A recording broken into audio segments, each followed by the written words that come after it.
Shalom saudaraku, selamat berjumpa lagi dalam renungan pengharapan baru dari channel Terang Jalanku.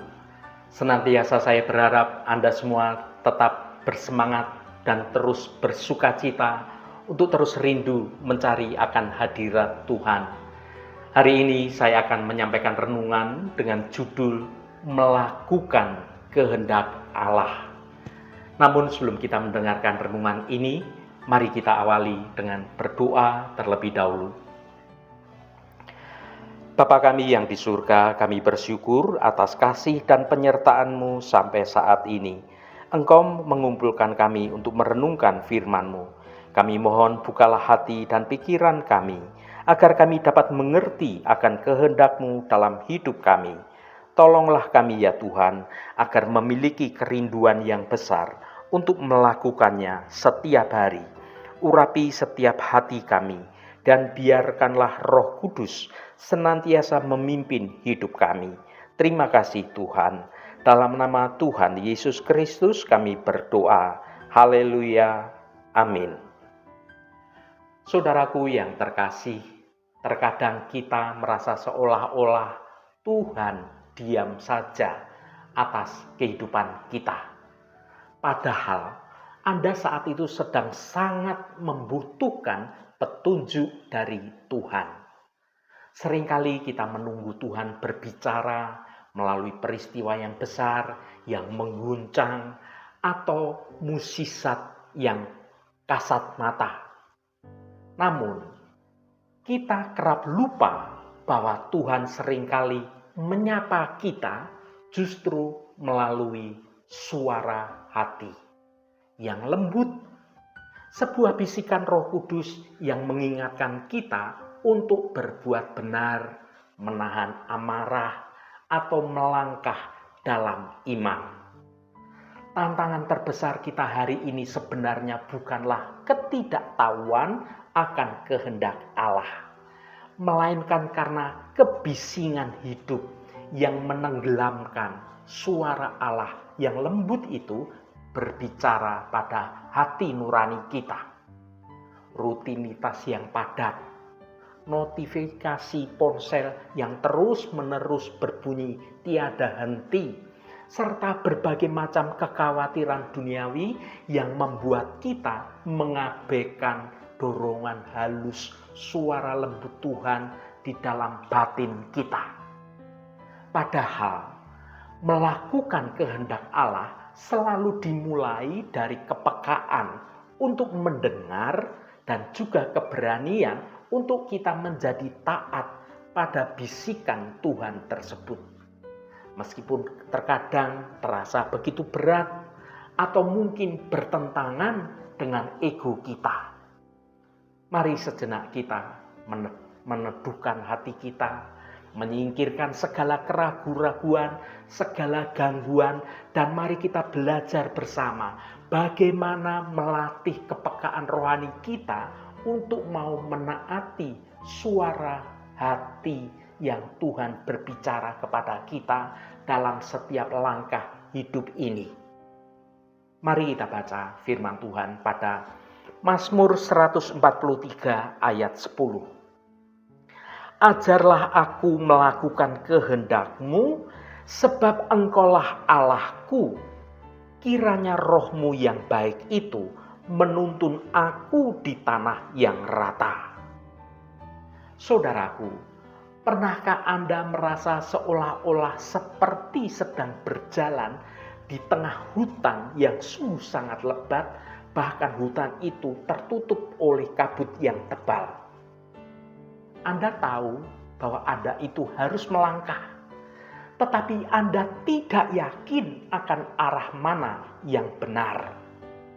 Di tengah berbagai macam kebisingan dan juga tuntutan akan dunia ini, opini orang lain dan juga berbagai macam keinginan ego kita sendiri, seringkali itu sulit membedakan kita, menjadi kesulitan membedakan antara mana suara Tuhan dan mana suara soal keributan dunia yang memenuhi pikiran dan juga hati kita.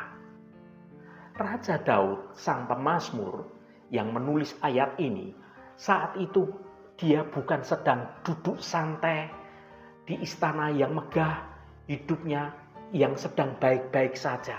Tidak demikian, saudaraku. Daud menulisnya dalam kondisi yang sedang tertekan, dikejar-kejar oleh musuhnya dan jiwanya sedang remuk. Namun di titik itulah Daud mengucapkan suatu doa yang paling indah, yang juga sangat relevan bagi hidup kita di zaman sekarang ini. Daud berkata, "Ajarlah aku." Mari kita merenungkan 3 kunci penting dari ayat ini tentang bagaimana belajar menjadi peka dan kita belajar untuk menjadi taat pada suara hati Tuhan. Yang pertama, memiliki hati seorang murid. Frasa yang berkata, "Ajarlah aku melakukan kehendak-Mu, sebab Engkaulah Allah-Ku." Langkah pertama untuk melakukan kehendak Allah bukanlah melakukan, melainkan belajar. Daud tidak berkata, "Tuhan,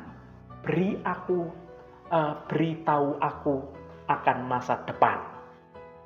Atau Daud berkata, "Tuhan, ubahlah situasiku sekarang ini." Tetapi Daud berkata, "Ajarlah aku." Ini adalah sebuah pengakuan dengan kerendahan hati. Seringkali kita datang kepada Tuhan dengan membawa segala rencana kita sendiri. Rencana yang sudah jadi, yang sudah kita pikirkan dengan segala hikmat yang ada pada diri kita sendiri. Lalu kita menyerahkan kepada Tuhan dan kita seolah-olah meminta stempel persetujuan dari Tuhan. Padahal apa yang kita rencanakan dengan pikiran kita sendiri itu belum tentu selaras dengan rancangan Tuhan yang sempurna bagi hidup kita. Namun menaati suara Tuhan itu berarti kita mau meletakkan segala pikiran kita, segala ego kita, dan membiarkan Tuhan yang menulis segala skenario, segala rencana kehidupan kita. Sikap hati seorang murid adalah kesediaan untuk mau dibentuk. Terkadang Tuhan mengajar kita melalui berbagai macam teguran yang halus di dalam hati nurani kita saat kita hendak berbuat salah atau berbuat dosa. Sementara di lain waktu, Tuhan mengajar kita melalui berbagai macam kegagalan yang terjadi, bahkan kegagalan yang menyakitkan atau suatu penundaan yang terasa begitu membosankan bagi kita. Jika hari ini Anda merasa sedang diproses oleh Tuhan, janganlah engkau memberontak bahkan melawan Tuhan. Itu tandanya bahwa saat ini Anda sedang berada di dalam kelasnya Tuhan. Untuk Anda belajar dari mendengarkan suara Tuhan. Katakanlah dalam hati nuranimu, dalam batinmu, dalam pikiranmu, katakan, "Tuhan, saya siap untuk diajar." Yang kedua, kepekaan terhadap Roh Kudus. Frasa yang berkata, "Kiranya roh-Mu yang baik itu." Daud menyebut Roh Allah sebagai roh yang baik. Ini penting untuk kita ingat. Terkadang kita takut menyerahkan kehendak kita kepada Tuhan karena kita takut Tuhan akan menyuruh kita melakukan hal-hal yang mengerikan atau mengambil segala kesenangan kita. Padahal Roh Kudus adalah Parakletos, penolong dan juga penghibur. Suara hati Tuhan itu begitu lembut, tidak menuduh kita dengan kebencian, melainkan suara yang menuntun dengan penuh belas kasih. Bagaimana cara kita melatih kepekaan ini? Yang pertama, kurangi kebisingan. Kita tidak bisa mendengar bisikan jika di sekeliling kita itu terlalu ribut. Pikiran kita dipenuhi berbagai macam hal-hal duniawi. Kita perlu berdiam diri, hening sejenak setiap hari untuk belajar mendengar suara Tuhan. Yang kedua, respon yang cepat. Ketika hati nurani Anda mengingatkan untuk meminta maaf misalnya, atau untuk memberi misalnya, atau untuk menahan amarah Anda misalnya, lakukanlah semuanya itu dengan segera. Jangan menunda-nunda. Semakin sering kita menunda ketaatan kita, maka semakin tumpul hati kita untuk bisa peka mendengar suara Tuhan. Menaati suara Tuhan seringkali bukan tentang keputusan yang besar, seperti misalnya pindah ke negara lain, atau kemudian kita berganti karir, melainkan suatu ketaatan yang sepertinya kecil-kecil setiap hari. Bersabar saat lalu lintas sedang macet, jujur dalam pekerjaan yang kecil, senantiasa mau tersenyum pada orang yang sedang mengalami kesulitan. Yang ketiga, tujuan akhir.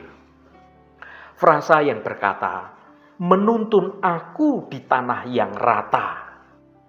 Daud memohon untuk dituntun di tanah yang rata. Apa artinya tanah yang rata? Apakah ini berarti hidup tanpa masalah? Tentu tidak demikian, saudaraku.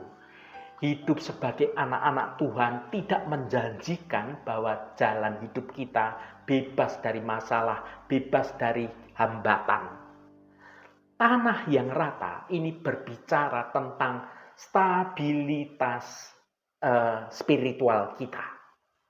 Ketika kita belajar untuk taat dan melakukan kehendak Allah, maka jiwa kita ini tidak lagi seperti seolah-olah naik permainan roller coaster yang berjalan penuh dengan tikungan-tikungan yang tajam. Kita tidak lagi mudah untuk terombang-ambing dalam ketakutan, dalam kecemasan, dalam intimidasi dari keadaan yang menekan. Orang yang taat pada suara Tuhan memiliki suatu ketenangan batin yang ajaib. Meskipun badai sedang mengamuk dalam hidupnya terjadi di sekelilingnya, pijakannya tetap rata dan kokoh. Ketaatan membawa damai sejahtera. Ketika kita berjalan dalam kehendak Tuhan, kita berjalan dalam perlindungan dari Allah Bapa kita. Saudaraku yang dikasihi Tuhan, melakukan kehendak Allah itu adalah sebuah perjalanan seumur hidup kita. Kita mungkin masih sering jatuh bangun dalam menjalani hidup, salah mendengar, atau bahkan beberapa orang sengaja membangkang. Namun kabar baiknya adalah Tuhan adalah Allahku, Allah yang setia, Allah yang sungguh personal bagi kita semua. Jangan berkecil hati jika Anda merasa belum sempurna dalam menjalani ketaatan Tuhan. Kembalilah kepada Tuhan pada doa yang seperti yang doa diucapkan oleh Daud hari ini, yaitu untuk mau diajar. Saudaraku yang diberkati Tuhan, jadikan Mazmur 143 ayat 10 ini sebagai doa nafas Anda setiap pagi, setiap saat sebelum Anda memulai segala aktivitas Anda. Izinkan Roh Kudus yang baik itu memegang tangan Anda, menuntun langkah demi langkah, bukan dengan paksaan, tetapi dengan tuntunan yang penuh kasih sayang menuju tanah yang rata. Di sanalah dalam pusat kehendak Tuhan kita akan menemukan arti hidup yang sesungguhnya. Haleluya, Tuhan memberkati kita semua. Mari kita tutup renungan ini dengan berdoa. Bapa di surga, Allah kami yang Maha Pengasih dan Allah yang setia, kami datang di hadapan-Mu dengan hati yang rindu untuk menyenangkan Engkau. Firman-Mu dalam renungan ini sudah mengingatkan kami, ajarlah aku melakukan kehendak-Mu, sebab Engkaulah Allahku. Tuhan, Engkaulah satu-satunya Allah kami. Kami mengakui bahwa seringkali kami lebih memilih jalan kami sendiri daripada mendengarkan suara hati Engkau yang berbisik lembut pada hidup kami. Kami mohon ampuni dan atas segala ketidaktaatan kami. Curahkanlah Roh Kudus-Mu yang baik ke atas kami ya Tuhan. Bukalah hati dan telinga rohani kami, agar kami dapat mendengar suara hati-Mu melalui kebenaran firman-Mu, melalui doa, dan melalui bisikan roh yang menuntun hidup kami. Ajarilah kami ya Bapa untuk berjalan dalam ketaatan dengan penuh hati. Tuntunlah kami selalu di jalan yang rata, jalan kebenaran-Mu, agar setiap langkah dan keputusan kami mencerminkan akan kehendak-Mu yang sempurna. Terima kasih Tuhan, segala hormat, pujian, dan ucapan syukur hanya bagi Engkau Allah yang kudus. Saudaraku, bukalah hatimu dan tengadakan tanganmu. Terimalah berkat Tuhan. Tuhan memberkati engkau dan melindungi engkau. Tuhan menyinari engkau dengan wajah-Nya dan memberikan kasih karunia. Tuhan menghadapkan wajah-Nya kepadamu dan memberikan damai sejahtera.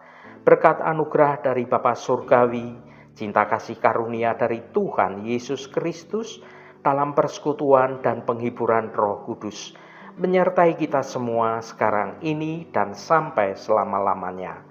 Dalam berkat Tuhan Yesus Kristus, haleluya, amin. Puji Tuhan, saudaraku semua, biarlah melalui renungan pengharapan baru dari channel Terang Jalanku ini akan membawa hidup kita berjalan dalam jalan kebenaran Tuhan. Saudaraku, saya sangat senang sekali dan berterima kasih jika Anda berkenan memberikan komentar pada konten video ini dan bagikan renungan ini pada teman dan sahabat Anda, agar mereka diberkati juga melalui renungan yang Anda bagikan itu. Terima kasih saudaraku, sampai bertemu kembali. Shalom, Tuhan memberkati.